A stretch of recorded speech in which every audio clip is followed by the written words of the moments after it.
રાજનીતિ કરનારા વિપક્ષ સામે પણ સરકારે હવે દાખવ્યું છે કડક વલણ।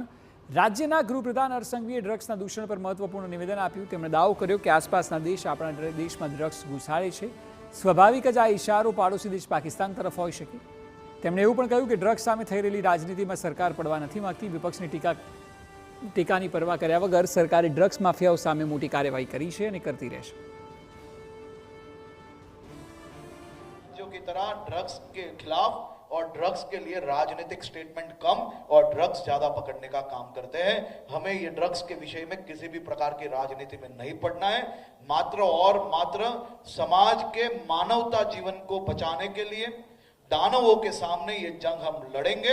चाहे जिसको जो बोलना है बोले, हम ये जंग को जीत के समाज जीवन में एक अच्छा जीवन देने के लिए, सभी युवाओं की जीवन सुरक्षित रखने के लिए ये जंग को और तेजी से आगे बढ़ाने वाले हैं।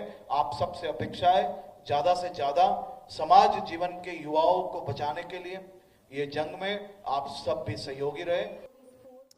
महत्वનું છે કે ચાલુ વર્ષે ગુજરાતમાં 129 કેસ કરાયા છે। 2021 થી 24 સુધીમાં કુલ 1786 કેસ થયા છે અને સરકારનો દાવો છે કે 9676 કરોડ રૂપિયાનું ડ્રગ્સ કબજે કર્યું છે। તમામ કાર્યવાહીમાં કુલ 2607 આરોપીઓની ધરપકડ થઈ છે। તો ગુજરાત એટીએસે 3 મહિનામાં 4 મોટા કેસ પણ કર્યા છે। ભેગા થઈને ઉડતા ગુજરાત તરીકે ગણાવવામાં કોઈ કસર છોડશે નહીં।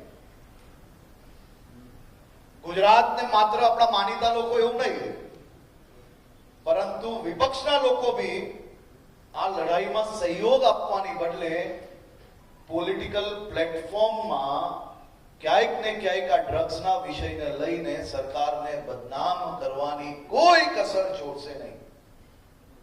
પરંતુ અમે બી નક્કી કરેલું કે માનવતાના આ સૌથી મોટા ધર્મને અપનાવીને દાનવોની સામે આ લડાઈ મજબૂતાઈથી લડશો અને ગુજરાત પોલીસ એમાં સંપૂર્ણ રીતે તૈયાર હતી।